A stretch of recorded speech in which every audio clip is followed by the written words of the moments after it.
Hello नमस्कार साथियों, कैसे हैं आप सब। आशा विश्वास पूरी उम्मीद है मस्त होंगे, स्वस्थ होंगे, जहाँ पे भी होंगे अपनी पढ़ाई को निरंतर कर रहे होंगे।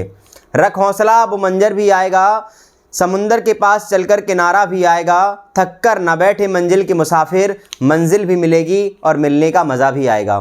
सबसे पहले फिजिक्स बाय आशीष सर के इस प्लेटफॉर्म पर आपका हार्दिक स्वागत है। आज जो हम टॉपिक डिस्कस करने वाले हैं आपके सामने, वो कक्षा 12th का पहला लेक्चर आपके सामने होने वाला है। जो बच्चे 2025 में 11th में थे वो अब 2026 में बोर्ड एग्ज़ाम के पेपर देंगे, उनके लिए सीरीज़ स्टार्ट हुई है। इस सीरीज़ को हम धीरे धीरे करके कंटिन्यू करेंगे और धीरे धीरे जो टॉपिक्स आपके सामने होते हैं सबके बारे में एक एक करके डिस्कस करते जाएंगे।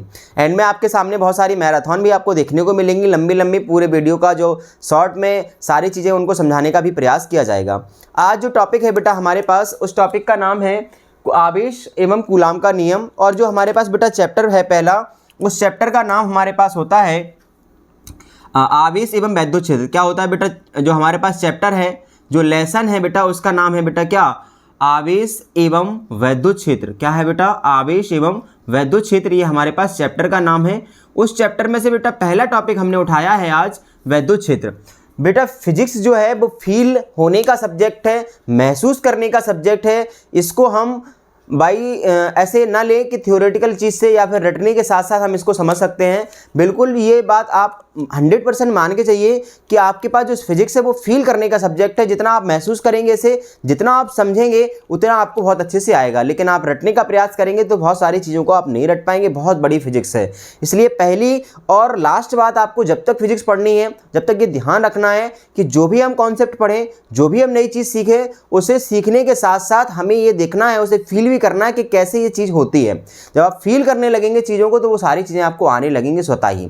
उसके लिए हम आपके साथ जुड़े हैं और ये सारी बातें हम आपको साथ बताते रहेंगे किस तरीके से आपको चीज़ें समझना है।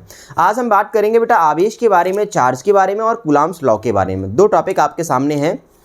निश्चित ही अगर आपने कॉपी पेन नहीं लिया है तो आप कॉपी पेन अपने हाथ में ले लीजिए और इस वीडियो को स्किप करके हाथ में जो नोट है और आपके पास जो पेन है उसको लेकर बैठ जाइए। जो जो मैं लिखवाते जा रहा हूँ उसको नोट डाउन करते जाइए, ताकि आपका जो रिवीजन है वो भी हो जाए और जिन लोगों को मैंने बिल्कुल भी नहीं पढ़ा है उन्हें सारी चीज़ें समझ में आती रहे। ठीक है बेटा, एंड तक जुड़िएगा और आपके पास जो भी टॉपिक्स हैं उनको आप बहुत अच्छे से समझने का प्रयास कीजिए।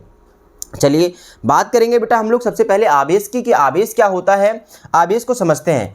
आवेश को जब बेटा हम समझते हैं, सबसे पहले इसकी इंग्लिश समझते हैं। तो इसमें बेटा इंग्लिश होती है इसकी चार्ज। क्या होती है, चार्ज।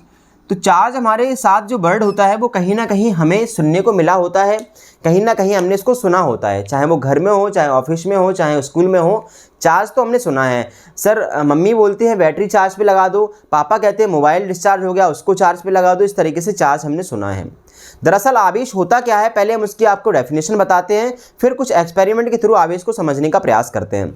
बेटा जब आवेश की हम लोग बात करते हैं, जब हम चार्ज की बात करते हैं तो चार्ज क्या होता है वो हम आपको बताते हैं। चार्ज की जब हम डिफाइन लिखते हैं बेटा, आवेश की जब हम डिफाइन लिखते हैं तो हमें ये पता चलता है कि आवेश किसी वस्तु का गुण है। बेटा क्या है, वस्तु का, ये वस्तु का आंतरिक गुण है। बेटा आवेश क्या है, वस्तु का आंतरिक गुण है।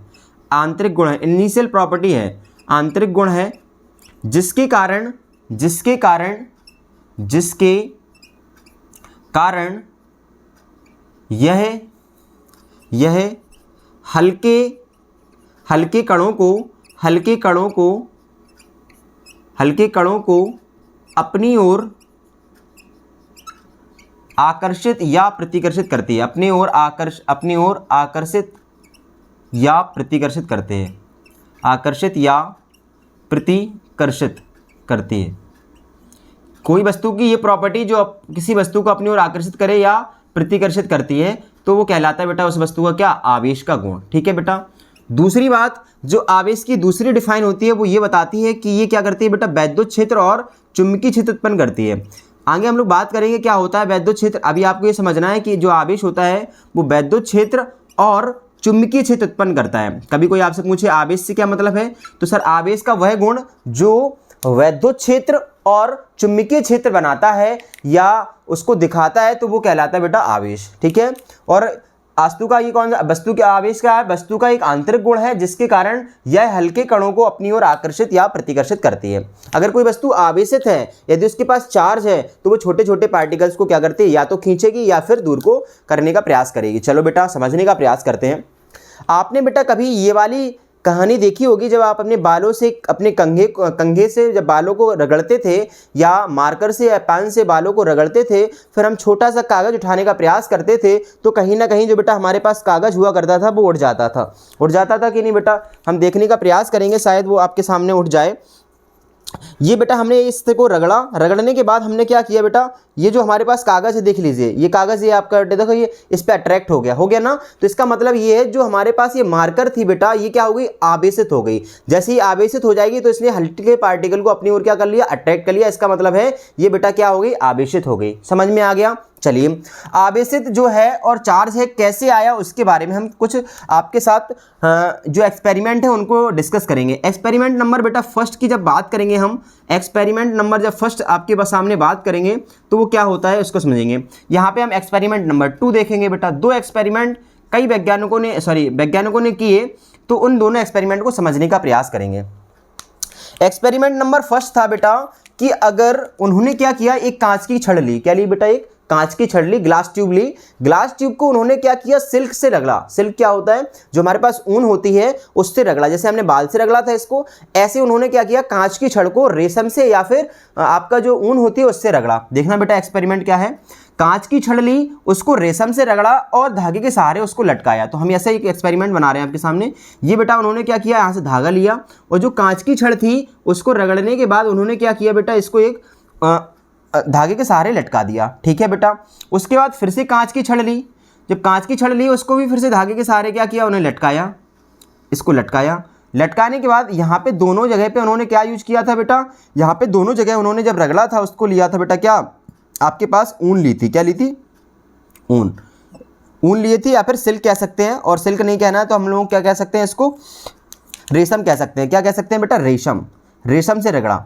और ये छड़ कौन सी है बेटा? दोनों जो छड़ें हैं वो दोनों छड़ें आपके पास कांच की छड़ें हैं। कैसी छड़ें हैं? कांच की छड़ें। ठीक है। जब ये एक्सपेरिमेंट हुआ बेटा, इसके बाद निष्कर्ष निकला। निष्कर्ष ये निकला कि जब कांच की छड़ को बेटा रेशम से रगड़ा गया, कांच की छड़ को रेशम या ऊन से रगड़ा गया, तो कांच की छड़ पे बेटा प्लस चार्ज देखा गया। कैसा देखा गया बेटा? प्लस चार्ज देखा गया। जो कांच की छड़ थी उसको अगर रेशम से रगड़ा गया तो उस पर क्या देखा गया बेटा? प्लस चार्ज देखा गया। और जो आपके पास रेशम थी उस पर क्या देखा गया? ऋणावेश देखा गया। पहले ये डायग्राम समझेंगे हम, उसके बाद हम बताएंगे कैसे धनावेश आया, कैसे ऋणावेश आया। इसके बाद दूसरा बेटा एक्सपेरिमेंट हुआ, उसमें भी इन्होंने अब क्या लिया, एक एबोनाइट की छड़ ली बेटा। क्या ली? एबोनाइट की छड़ ली। दूसरी बार भी क्या लिया बेटा? एक एबोनाइट की छड़ फिर से ली। इन दोनों एबोनाइट की छड़ों को इन्होंने एक क्या किया बेटा, बिल्ली की खाल से रगड़ा। किससे रगड़ा बेटा? बिल्ली की खाल से। ध्यान से सुनेंगे बेटा, किससे रगड़ा? बिल्ली की खाल से रगड़ा। बिल्ली की खाल। जब बिल्ली की खाल से इन्होंने इसको रगड़ा तो ये देखा बेटा कि जो आपके पास एबोनाइट की छड़ थी, ये दोनों किसकी छड़ है बेटा? एबोनाइट। एबोनाइट क्या होता है सर? एबोनाइट एक तरीके से हम कह सकते हैं पदार्थ है। जैसे कांच होता है बेटा, जैसे प्लास्टिक होती है, जैसे रबर होता है, ऐसी एबोनाइट जो है, एबोनाइट भी क्या है? एक छड़, एक अपने पास पदार्थ है। जब इसको बिल्ली की खाल से रगड़ा और धागे के सहारे इनको लटकाया तो इस पर देखा गया बेटा ऐसा ऋणावेश। क्या देखा गया बेटा? ऋणावेश देखा गया। इस पर नेगेटिव चार्ज, इस पर नेगेटिव चार्ज, इस पर नेगेटिव चार्ज। जो बिल्ली थी बेटा, जो बिल्ली की खाल थी वो पॉजिटिव देखी गई। कैसी देखी गई? पॉजिटिव देखी गई। तो क्या आप ये कहना चाह रहे हो सर जो आवेश होता है वो दो टाइप का होता है? बिल्कुल बेटा, हम यही कहना चाह रहे हैं आपसे कि जो आवेश होता है वो दो प्रकार का होता है। एक आवेश होता है बेटा प्लस और दूसरा आवेश होता है बेटा माइनस। समझने का प्रयास करेंगे कैसे क्या कहानी हुई। पहले हम ये देखेंगे एक्सपेरिमेंट से हमें पता क्या चला। एक्सपेरिमेंट से बेटा हमें ये निष्कर्ष निकला। वो निष्कर्ष क्या था, जैसे हम आपको डायग्राम के थ्रू समझाने का प्रयास करेंगे। जी बेटा, हमारे पास दो छड़ें हैं। क्या है बेटा? दो छड़ें। ये कांच की छड़ है बेटा, ये भी कांच की छड़ है। दोनों को हम ले गए रेशम के पास और रेशम से हमने उनको दोनों को रगड़ दिया। रगड़ने के बाद बेटा हमने क्या किया? धागे के सहारे इन्हें लटकाया। क्या किया बेटा? धागे के सहारे इन्हें लटकाया। जैसे ही धागे के सहारे हमने इनको लटकाया तो एक बहुत अच्छी प्रॉपर्टी हमें दिखी। वो क्या थी? वैसे ऐसे लटकाया तो लटकाने के बाद एक दूसरे को बेटा ऐसे हटाने लगी थी। क्या कर रही थी बेटा? एक दूसरे को ऑटोमेटिकली हटा रही। वैसे धागे के सहारे लटकाएंगे किसी चीज को तो वैसे ऐसे रुक जाना चाहिए, लेकिन ये रुक नहीं रही थी बेटा, एक दूसरे को ऐसे हटा रही थी। क्या कर रही थी? हटा रही थी। वैज्ञानिकों का दिमाग खराब हुआ, बोले ये क्या हो रहा है, जब हम इनको लटका रहे हैं तो लटकाने में लटकी रहनी चाहिए, इनको हट क्यों रही है ये। फिर उन्होंने दूसरा एक्सपेरिमेंट किया, एबोनाइट की छड़ का, उसको बिल्ली की खाल से रगड़ा। उसको रगड़ने के बाद क्या देखा बेटा, उनको भी धागे के सहारे लटकाया सेम प्रोसेस के साथ, तो उनमें भी यही एक्सपेरिमेंट्स दिख रहा था। ये दिख रहा था क्या, ये दोनों एबोनाइट की जो छड़ें थी वो एक दूसरे को क्या कर रही थी बेटा, रिपल कर रही थी, एक दूसरे को प्रतिकर्षित कर रही थी, एक दूसरे को हटा रही थी, धक्का मार रही थी। ठीक है, दिमाग खराब फिर हुआ किनका, वैज्ञानिकों का। उन्होंने कहा बेटा ये कई बार हुआ, ये उन्होंने कई बार ये एक्सपेरिमेंट किए, सेम प्रोसेस उनके साथ निकल के आई। अब उनने कैसा कहा कि भैया अब थोड़ा सा एक्सपेरिमेंट करते हैं अलग। अलग क्या, एक लेते हैं बेटा कांच की छड़, एक लेते हैं बेटा किसकी, एबोनाइट की छड़। कांच की छड़ को रगड़ते हैं बेटा किससे, रेशम से। एबोनाइट की छड़ को रगड़ते हैं बेटा किससे, बिल्ली की खाल से। और दोनों को धागे के सहारे लटका के देखते हैं। जैसे ही एक एबोनाइट की छड़ एक कांच की छड़, इन दोनों को रगड़ा और रगड़ने के बाद दोनों को लटकाया किसके सहारे, धागे के सहारे। तो अब एक बहुत अच्छा फिनोमेना उन्हें दिखा कि जो दोनों छड़ें पहले एक दूसरे को हटा रही थी वो अब एक दूसरे को आकर्षित करने लगी थी, पास में आने लगी थी बेटा। कैसे होने आने लगी थी, पास में आने लगी थी। अब यहां से वैज्ञानिकों ने सोचना स्टार्ट किया कि भैया जब किसी छड़ को रगड़ा जाए, किसी ऑब्जेक्ट को दूसरे ऑब्जेक्ट से रगड़ा जाए तो बेटा वो आवेशित हो रही थी। आवेशित होने के बाद ये पता चला कि रेशम से जब कांच को रगड़ा तो वो धनावेशित हो गई थी। एबोनाइट को अगर बिल्ली की खाल से रगड़ा तो वो ऋणावेशित हो गई थी, और बिल्ली की खाल प्लस और ये नेगेटिव। अब कैसे धनावेश आया, कैसे ऋणावेश आएगा, उसकी थ्योरी हम आगे सीखेंगे। हाल फिलहाल ये पता चला यहां से एक्सपेरिमेंट के थ्रू बेटा कि दो आवेश अगर आपके पास हैं या दो आवेशित वस्तुएं आपके पास हैं और उनको आपने क्या किया, पास में रखा, लटकाया, तो उनमें एक बल लगता है। क्या लगता है बेटा, बल। और वो बल को हमने आगे चल के नाम दिया बेटा वैद्युत बल। क्या कहा, वैद्युत बल कहा। समझने का प्रयास करेंगे बहुत अच्छे से। जब दो आवेशित वस्तुएं अपने पास हैं बेटा, एक प्लस है एक प्लस है, दोनों प्लस है यानी समान आवेश है, या एक नेगेटिव है दूसरी नेगेटिव है, दोनों आवेशित वस्तुएं हैं, दोनों सेम चार्ज की हैं, तो वो एक दूसरे को क्या कर रही थी बेटा, एक दूसरे को धक्का मार रही थी, हटाने का प्रयास कर रही थी। तो यहां से निष्कर्ष ये निकला बेटा, समान आवेश एक दूसरे को प्रतिकर्षित करते हैं। फिर से, समान आवेश वस्तुएं हैं तो वो एक दूसरे को प्रतिकर्षित करती हैं या रिपल करती हैं। ओके, अगर आवेश है बेटा एक प्लस और एक है माइनस, एक वस्तु है प्लस आवेशित, दूसरी है माइनस आवेशित, पॉजिटिवली चार्ज है और नेगेटिवली चार्ज है, इनको जब भी आप पास में रखेंगे या पास में लाएंगे तो एक दूसरे को बेटा अट्रैक्ट करेंगे, पास में खींचने का प्रयास करेंगे। यानी कि दो आवेशित वस्तुएं अगर सेम चार्ज की हैं तो एक दूसरे को रिपल करती हैं, प्रतिकर्षित करती हैं, या दो वस्तुएं अपोजिट चार्ज की हैं तो एक दूसरे को अट्रैक्ट करती हैं, आकर्षित करने का काम करती हैं। यहां से निष्कर्ष निकला। ओके बेटा, समझ में आ गया। आवेश कितने प्रकार के समझ में आए, दो। आगे डिस्कस करेंगे आपके साथ कैसे धनावेश आया, कैसे ऋणावेश आया। इसकी थ्योरी समझने के लिए बेटा हमें समझना होगा थोड़ा सा इलेक्ट्रॉन थ्योरी। क्या समझनी होगी बेटा, इलेक्ट्रॉन थ्योरी। और ये केमिस्ट्री की थ्योरी है। कौन सी थ्योरी है बेटा, इलेक्ट्रॉन थ्योरी। इलेक्ट्रॉन थ्योरी जब हम समझते हैं, इलेक्ट्रॉन थ्योरी, इलेक्ट्रॉन सिद्धांत। चलिए बेटा इलेक्ट्रॉन सिद्धांत समझते हैं। इलेक्ट्रॉन सिद्धांत बेटा सिंपल सिद्धांत है, जनरली आप जानते हैं, बस हम आपको अवगत कराने का प्रयास कर रहे हैं। ठीक है, चलिए समझते हैं क्या है इलेक्ट्रॉन थ्योरी। इलेक्ट्रॉन थ्योरी बेटा ये कहती है कि जब कोई भी पदार्थ बना होगा, चाहे कांच हो बेटा, चाहे एबोनाइट हो, चाहे कोई भी जब पदार्थ बनता है तो उसकी एक विशेष खास बात ये होती है कि वो छोटे छोटे मॉलिक्यूल से मिलकर बना होता है। ये तो हमने सीखा है। कोई भी पदार्थ जब तैयार किया जाता है, कोई भी पदार्थ जब बनता है तो वो छोटे छोटे अणुओं से मिलकर बना होता है, और अणु छोटे छोटे परमाणुओं से मिलकर बने होते हैं। और जब परमाणु की बेटा बात होती है तो परमाणु से जब बात होती है तो हमें एक बात याद आती है। वो क्या है कि हमारे सर ने हमें सिखाया था कि सर परमाणु जो होता है वो कैसा होता है, अंडाकार होता है, और परमाणु के बीच में बेटा एक नाभिक होता है। क्या होता है, नाभिक होता है। और परमाणु के बाहर होती हैं बहुत सारी कक्षाएं। क्या होती हैं बेटा, कक्षाएं, जिनमें इलेक्ट्रॉन राउंड करता है। और नाभिक के अंदर दो चीजें पाई जाती हैं, एक न्यूट्रॉन होता है और एक बेटा प्रोटॉन होता है। ये परमाणु का सिद्धांत है। और परमाणु हर जगह मिलेगा, जो भी ऑब्जेक्ट आपको दिख रहा है वहां क्या मिलेगा, परमाणु मिलेगा। तो परमाणु मिलेगा तो बेटा इलेक्ट्रॉन मिलेगा, और इलेक्ट्रॉन मिलेगा तो इलेक्ट्रॉन थ्योरी बनेगी। क्या बनेगी बेटा, इलेक्ट्रॉन थ्योरी। तो सुनो बेटा, कहानी ये है इलेक्ट्रॉन थ्योरी। आवेश के लिए जो इलेक्ट्रॉन थ्योरी है वो क्या कहती है, अगर बेटा अपने पास कोई पदार्थ है, क्या है बेटा, पदार्थ है, और ये पदार्थ अगर आवेशित हो रहा है, क्या हो रहा है, आवेशित, तो वो दो तरीके से बेटा आवेशित हो सकता है। वो दो तरीका क्या है, ध्यान से देखेंगे। अगर कोई पदार्थ है बेटा तो उसके पास इलेक्ट्रॉन तो होंगे, क्योंकि वो छोटे छोटे मॉलिक्यूल से मिलकर बना होगा, और मॉलिक्यूल्स किससे मिलकर बने होते हैं, परमाणु से, और प्रत्येक परमाणु के पास इलेक्ट्रॉन होते ही हैं, ये बात तो निश्चित है। अगर पदार्थ है बेटा और पदार्थ ने क्या किया, अपने जो इलेक्ट्रॉन है वो किसी को दान कर दिए, क्या कर दिए बेटा, दे दिए किसी को, यानी कि उसमें इलेक्ट्रॉन उससे चले गए, और इलेक्ट्रॉन अगर कोई एक बहुत छोटा सा एग्जाम्पल धनावेश और ऋणावेश समझने के लिए, एक बात बताइए बेटा, बात यह है एक धनी व्यक्ति होगा वही तो रुपया किसी को दे पाएगा कि नहीं। अगर कोई राजा व्यक्ति है, कोई धनी व्यक्ति है, वही तो दूसरे व्यक्ति को रुपया दे पाएगा। और अगर आपने किसी से रुपया ले लिए, तो आप क्या हो गए, उसके ऋणी हो गए कि नहीं हो गए बेटा। इसी को समझने के लिए हम यहाँ पे समझते हैं, अगर कोई पदार्थ है बेटा तो आपने क्या किया, उस पदार्थ ने इलेक्ट्रॉन दे दिए, मतलब वो धनी व्यक्ति हो जाएगा। क्या हो जाएगा बेटा, धनी व्यक्ति हो जाएगा, क्योंकि जो धनी व्यक्ति होता है वही किसी चीज को आवेश इलेक्ट्रॉन दे पाता है। पैसा कौन दे पाएगा, धनी व्यक्ति। और अगर कोई बेटा इलेक्ट्रॉन ले ले, क्या करे, इलेक्ट्रॉन को ले ले प्लस ग्रहण कर ले, तो बेटा अब वो क्या हो गया, ऋणी हो गया बेटा। क्या हो गया, ऋणी हो गया। क्या कहना चाह रहे हो सर कि आवेश दो प्रकार के हैं। आवेश कितने प्रकार के हैं बेटा, दो। एक है बेटा धन आवेश और एक है बेटा ऋणावेश, पॉजिटिव चार्ज और नेगेटिव चार्ज। तो क्या आप ये कहना चाह रहे हो सर कि जब कांच की छड़ को रेशम से रगड़ा गया था तो कहीं ना कहीं इलेक्ट्रॉन क्या हुए होंगे, डिस्ट्रीब्यूट या जो है ट्रांसफर हुए होंगे। तो आप हमें एक सिंपल सी बात बता दो बेटा कि जो कांच है वो धनावेशित हो गया, इसका मतलब है इससे इलेक्ट्रॉन कहाँ गए होंगे बेटा, रेशम में गए होंगे। कांच से इलेक्ट्रॉन कहाँ गए होंगे बेटा, रेशम में गए होंगे। जब इलेक्ट्रॉन रेशम में जाएंगे तो वो ऋणी हो जाएगा क्योंकि उसने इलेक्ट्रॉन ले लिए, और जो आपके कांच है वो कैसी हो गई बेटा, धनावेशित हो गई। बात समझ में आया। इसका दूसरा एक्सपेरिमेंट, ये ऋणावेशित हो गई और ये ये ऋणावेशित हो गई, ये भी ऋणावेशित हो गई। तो इसने क्या किए होंगे बेटा, बिल्ली की खाल से इलेक्ट्रॉनों को क्या किया होगा, ले लिया होगा।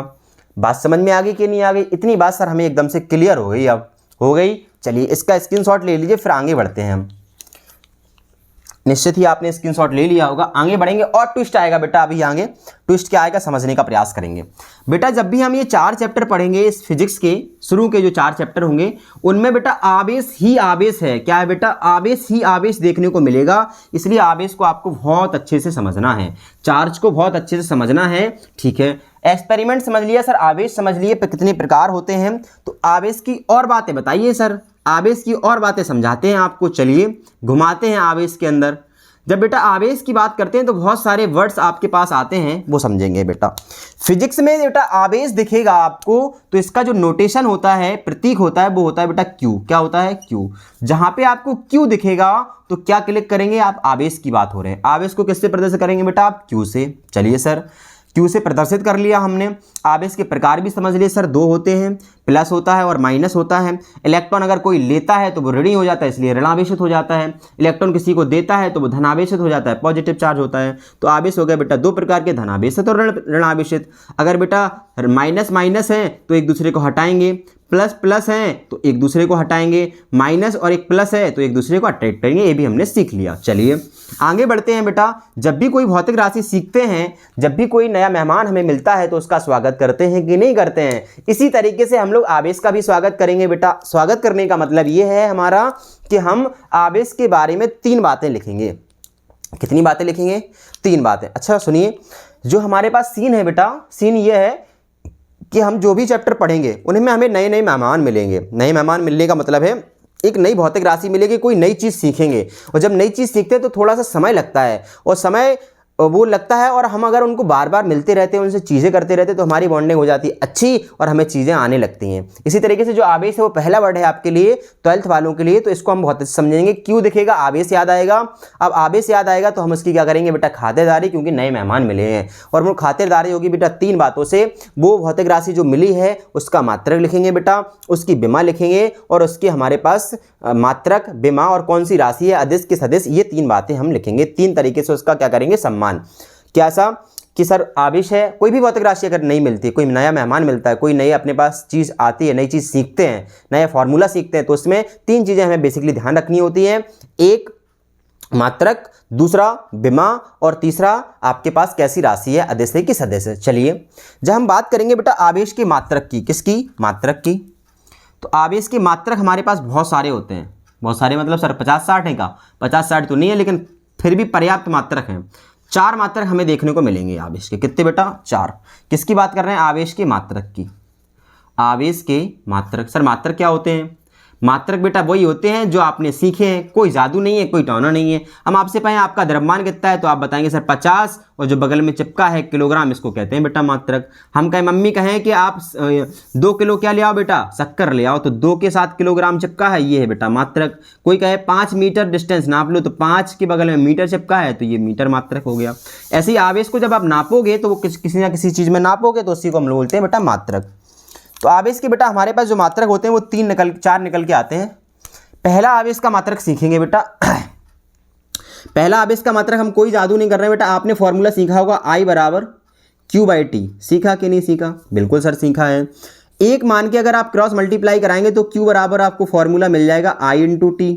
मिलेगा कि नहीं मिलेगा सर? कूलाम को आवेश को हम जानते हैं क्यू से प्रदर्शित करते हैं, आई को हम जानते हैं सर धारा होती है, समय को हम जानते हैं सर क्या होता है, समय मतलब टी होता है। आवेश को जब नापेंगे तो जो आवेश का मात्रक होगा वो इन दोनों से मात्रक से मिलकर बना होगा। तो धारा का मात्रक होता है सर एम्पियर। क्या होता है? एम्पियर होता है, बिल्कुल होता है। और जो समय का मात्रक होता है सर टी का, वो होता है सर सेकंड। तो पहला मात्रक हमारे सामने निकल के आया आवेश का एम्पियर सेकंड। इसके बाद जो दूसरा मात्रक होता है इसके इक्वल में, उसको ही बेटा नाम दिया जाता है कूलाम। क्या कहा जाता है बेटा? कूलाम। तो आवेश के 2 मात्रक हैं जी। कौन से मात्रक हैं बेटा? एसआई मात्रक है। कौन से मात्रक हैं? एसआई, एम्पियर सेकंड या फिर कूलाम। ठीक है सर, ये बात क्लियर हो गई? क्लियर हो गई। दूसरी बात पे चलते हैं। दूसरा मात्रक क्या है? जब हम इसकी दूसरे मात्रक की बात करते हैं तो बेटा हमारे पास निकल के आता है सीजीएस मात्रक। कौन सा? सीजीएस मात्रक। जो सीजीएस मात्रक है उसका नाम है बेटा ईएसयू। क्या नाम है? ईएसयू। इलेक्ट्रोस्टैटिक यूनिट भी बोल देते हैं इसको, ईएसयू। ठीक है। तीसरा मात्रक जो हमारे पास होता है, उसका जो तीसरा मात्रक है उसको हम चुंबकीय मात्रक भी कहते हैं। चुंबकीय मात्रक, जो चुंबकीय मात्रक होता है उसको बेटा ईएमयू कहा जाता है। ईएमयू। ठीक है, ये 2 मात्रक हो गए। और एक जो लास्ट मात्रक होता है उसको फैराडे कहते हैं। क्या कहते हैं? फैराडे। फैराडे। और ये बहुत बड़ा मात्रक है आवेश का। ये आवेश का कैसा? बहुत बड़ा मात्रक है। चलिए कुछ रिलेशन आपको बताते हैं जहां से क्वेश्चन अपने पास पूछा जाएगा। आवेश के 4 मात्रक एम्पियर सेकंड, कूलाम, ईएसयू, ईएमयू और फैराडे। बेटा एक कूलाम की बात करें अगर हम, किसकी? एक कूलाम की, तो इसमें ईएमयू, ईएसयू होते हैं, वो होते हैं 3 × 10⁹ ईएसयू। आपको ध्यान रखना है बेटा, एक कूलाम में कितने ईएसयू होंगे? 3 × 10⁹ और बेटा एक कूलाम में जो ईएमयू होंगे बेटा वो होंगे 1/10। कितने होंगे बेटा? 1/10 ईएमयू। ठीक है, ये बात आपको याद रखनी है। और एक फैराडे में बेटा, एक फैराडे में जो अपने पास कूलाम होंगे वो होंगे 96500। इतने कूलाम होंगे बेटा किसमें? फैराडे में। आपको ये 4 रिलेशन याद रखने हैं बेटा। क्या करने हैं? ये 4 रिलेशन आपको याद रखने हैं। तो 4 मात्रक हमने सीख लिए सर, एम्पियर सेकंड या कूलाम। कूलाम सबसे ज़्यादा महत्वपूर्ण होता है, इसको हमें ध्यान रखना है। आवेश का मात्रक बेटा क्या होता है? कूलाम। आवेश का मात्रक क्या होता है बेटा? कूलाम होता है। चलिए आगे और बात करेंगे बेटा आवेश के बारे में। जब आवेश का मात्रक निपटा लिया, अब क्या चलेंगे बेटा? अब चलेंगे हम लोग विमा पे। किस पे चलेंगे बेटा? आवेश की विमा। आवेश की विमा, आवेश की विमा, डायमेंशन। जब आवेश की विमा की बात करेंगे बेटा आप, तो विमा क्या होती है इसको समझने का प्रयास करेंगे। यहाँ फॉर्मूला सीख लिया Q बराबर IT। जब IT सीख लिया तो धारा की विमा होती है बेटा A और समय की विमा होती है T। तो विमा बन जाती है आवेश की AT। क्या आती है बेटा? AT। ये विमा बन जाती है। आवेश राशि है बेटा कैसी? आवेश राशि है बेटा अदिश। कैसी राशि है बेटा? अदिश राशि है। राशि कैसी है? अदिश है, क्योंकि ओनली परिमाण की नीड है, हमें डायरेक्शन की कोई आवश्यकता नहीं है, इसलिए कैसी राशि होगी? आवेश एक अदिश राशि है। कैसी राशि है बेटा? अदिश राशि। ये तो बेटा अपने पास चार्ज की कहानी हुई। ये बेटा इतनी आवेश की कहानी थी हमारे पास कि आवेश क्या होता है, क्या होता है, मात्रक क्या होते हैं, विमा क्या होते हैं, ये सब बातें हम आपके साथ कर चुके हैं। आई थिंक आपको इतनी बातें एकदम से समझ में आ गई होंगी। बोलो आ गई कि नहीं आ गई? बिल्कुल आ गई सर। क्या हम कूलाम का नियम भी डिस्कस कर लें इसके साथ? बिल्कुल कर लें। इतनी बात आप फटाक से स्क्रीनशॉट ले लीजिए, फिर आगे बढ़ते हैं हम लोग। इतना आप स्क्रीनशॉट ले लीजिए, फिर आगे बढ़ते हैं। चलिए, आई थिंक आपने स्क्रीनशॉट ले लिया होगा, आप नोट डाउन भी कर रहे होंगे। चलिए आगे करते हैं। जैसे ही हम और आगे बढ़ते हैं तो हमें मिलते हैं बेटा कूलाम भैया। कौन मिलते हैं? कूलाम भैया। कूलाम भैया ने हमसे क्या कहा था? वैज्ञानिक थे एक बहुत अच्छे। उन्होंने हमसे ये कहा बेटा कि जब 2 आवेशों के बारे में आपने सीख लिया, आपने एक्सपेरिमेंट के थ्रू चीज़ों को देख ली, तो हम आपको एक कारण बताते हैं। वो कारण क्या था बेटा? वैज्ञानिकों ने ये तो देखा था कि दो आवेशित वस्तुएं एक दूसरे को हटा रही थी या खींच रही थी, तो क्या हटाना और खींचना कोई जादू हो सकता है? बिल्कुल नहीं सर, फिजिक्स में कहीं पे कोई जादू नहीं होता है, उसके पीछे कोई ना कोई कॉज होता है, कोई ना कोई कारण होता है। वो कारण बताने आए कौन बेटा? कूलाम। उनका कहा गया कूलाम का नियम। क्या कहना चाह रहे हो सर? कहना ये चाह रहे हैं बेटा हम कि दो आवेशित वस्तुएं अगर अपने पास हैं तो वे एक दूसरे को या तो हटा रही हैं या एक दूसरे को खींच रही हैं, तो उनके बीच लगता है बेटा एक बल। और फिजिक्स में ये बात 100% श्योर है, अगर दो वस्तुएं कहीं पर हट रही हैं या आ रही हैं या कहीं पर जा रही हैं तो निश्चित है उनके पीछे एक कॉज होता है, उसको नाम देते हैं बेटा बल। तो दो आवेशित वस्तुएं एक हट रही हैं और पास में आ रही हैं, वहां कोई जादू नहीं हो रहा है, वहां एक लग रहा है बल। जिस बल की जानकारी हमें दी बेटा किसने? कूलाम में, और इसको कहा गया कूलाम का नियम। चलिए बात करेंगे बेटा कूलाम के नियम की, बहुत अच्छे से समझने का प्रयास करेंगे। कूलाम का नियम जो है वो दो आवेशित वस्तुओं के बीच लगने वाले बल से रिलेटेड है। तो सबसे पहले हम जो चीज़ है उसको बनाते हैं, डायग्राम बनाते हैं। क्या बनाते हैं बेटा? डायग्राम। दो आवेशित वस्तुएं बना रहे हैं बेटा, एक आवेशित वस्तु है Q1 और दूसरी आवेशित वस्तु है आपके पास Q2। दो आवेशित वस्तुएं जो परस्पर कुछ दूरी पर रखी हैं, और दो आवेशित वस्तुएं मान ली हमने कितनी दूरी पर रखी हैं बेटा? r दूरी पर सेपरेट हैं। दूसरा डायग्राम फिर से आपके सामने बना रहे हैं, एक आवेशित वस्तु Q1 है, दूसरी आवेशित वस्तु Q2 है, ये भी रखी है बेटा निर्वात में, कितनी दूरी पर बेटा? स्मॉल r दूरी पर। ठीक है सर। फिर से हमने एक डायग्राम और बना रहे हैं, एक वस्तु और है Q1 और एक वस्तु और है अपने पास Q2, ये भी बेटा रखी है कितनी दूरी पर? r दूरी पर। ये लीजिए और ये रख दी हमने। और जब भी बेटा दो आवेशित वस्तुएं एक दूसरे से किसी दूरी पर रखी होती हैं, जैसे हमने धागे के सहारे दो ऑब्जेक्टों को टांगा था तो वे एक दूसरे को हटा रही थी या तो खींच रही थी, वैसे ही दो आवेशित वस्तुएं एक दूसरे को खींचेंगी या हटाएंगी। कारण क्या होगा समझने का प्रयास करेंगे। दोनों बेटा प्लस चार्ज की, कुछ साइन लगा होता है तो प्लस कहते हैं। दोनों बेटा दूसरी कंडीशन में नेगेटिव साइन की है, तीसरी कंडीशन में एक नेगेटिव है एक प्लस है, सॉरी एक प्लस है एक नेगेटिव है। अपने पास पहला ये है, दूसरा ये है, तीसरा ये है। तीनों डायग्राम अलग अलग है, इनको समझने का प्रयास करेंगे बेटा। दो आवेशित वस्तुएं सेम चार्ज की क्या करेंगी? हटाएंगी। दो वस्तुएं सेम चार्ज की फिर से हटाएंगी। दो वस्तुएं अलग अलग चार्ज की आपस में खींचेंगी।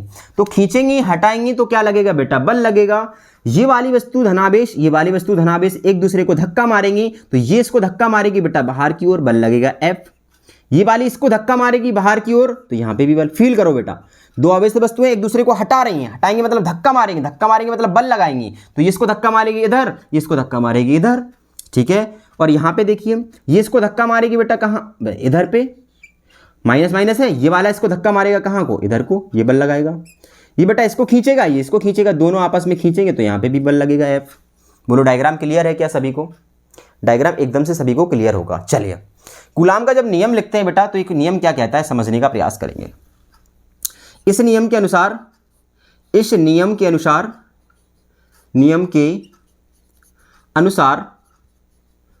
दो आवेशित वस्तुओं के बीच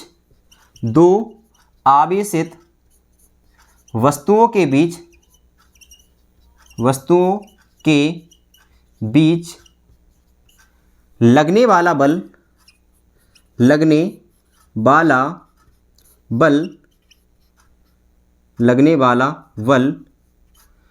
दोनों आवेशों की मात्राओं के गुणनफल, दोनों आवेशों की मात्राओं के गुणनफल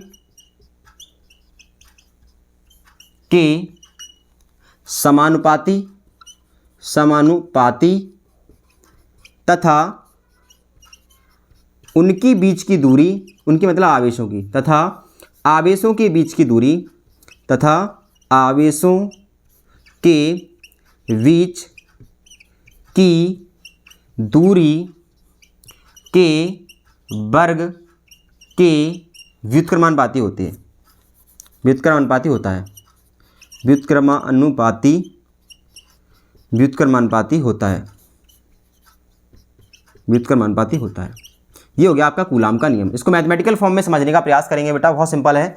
जो किया है वही आपके सामने लिखेंगे। क्या है बेटा? दो आवेशित वस्तुएं हैं, ये दो आवेशित वस्तुओं के बीच क्या लग रहा है बेटा? बल लग रहा है। बल वो कैसा होता है? दोनों आवेशों की मात्राओं के गुणनफल। तो दोनों आवेशों की मात्राओं के गुणनफल से क्या तात्पर्य है बेटा? लगने वाला जो बल है वो समानुपाती है दोनों आवेशों की मात्राओं के गुणनफल के। बोलो बात समझ में आ गई। दोनों आवेशों की मात्राएं, उनका गुणनफल और समानुपाती है कौन, लगने वाला बल। और जो लगने वाला बल है वो दूरी का वर्ग कर दो और उसका कर दो व्युत्क्रम, उसकी व्युत्क्रमानुपाती होता है। Equation number second. जब समीकरण 1/2 को आप मिलाएंगे बेटा, जब समीकरण 1/2 को आप मिलाएंगे समीकरण 1/2 से, जब समीकरण 1/2 से आप मिलाएंगे तो क्या होगा, ध्यान से देखो जरा, ध्यान से ये देखेंगे था। दोनों में f है तो एक बार f लिख लिया, दोनों में अनुक्रमानुपाती लिख लिया, दोनों में Q1 Q2 है ये लिख दिया, और अपॉन में क्या है R स्क्वायर, तो ये R स्क्वायर लिख दिया।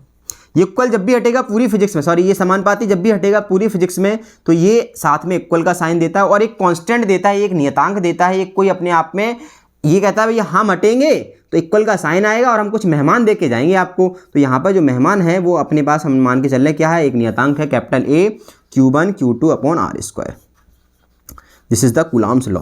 क्या है बेटा, this is the Coulomb's law. थोड़ी सी बातें और करेंगे। जो आपके पास A है वो कुछ कहता है, वो क्या कहता है देखिए, जो आपके पास ये है यहाँ से यहाँ है, जहाँ A को कहते हैं बेटा अनुक्रमानुपाती नियतांक। क्या कहते हैं, अनुक्रमानुपाती नियतांक कांस्टेंट। और ये कांस्टेंट जो है प्रयोगों द्वारा इसका मान भी क्या देखा गया बेटा, फिक्स। प्रयोग द्वारा A बराबर देखा गया बेटा कितना, 1/4 पाई एप्सिलॉन नॉट। और इसकी वैल्यू भी बेटा देखी गई 9 × 10⁹ आपके पास जो मात्रा निकल के आया वो आया न्यूटन मीटर स्क्वायर प्रति कूलम स्क्वायर। जो A का मान है वो निश्चित इतना है।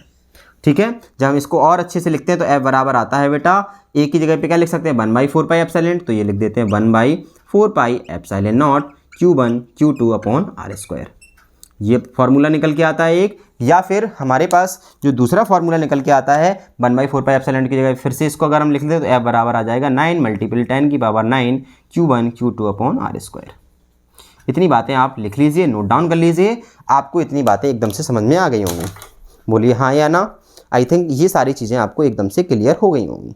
चलिए आज के लिए इस वीडियो में इतना ही। ये नया वर्ड हमें मिला है एप्सिलॉन नॉट, इसकी चर्चा अगले चैप्टर में अगले वीडियो में आपके साथ करेंगे। जब तक के लिए बने रहिए। छोटे बच्चों से प्यार कीजिए, बड़े लोगों का सम्मान कीजिए, अपना कैरेक्टर इस तरीके से विकसित कीजिए कि लोग आपके साथ रहना पसंद करें। Thank you so much, all the best. Video अच्छा लगा है अगर तो चैनल को सब्सक्राइब कीजिए, बेल आइकन का बटन दबाइए ताकि आपको नया जो अपडेट है वो मिलता रहे, और वीडियो को ज़्यादा से ज़्यादा शेयर कीजिए ताकि और बच्चों की भी मदद हो सके। Thank you so much, all the best बेटा।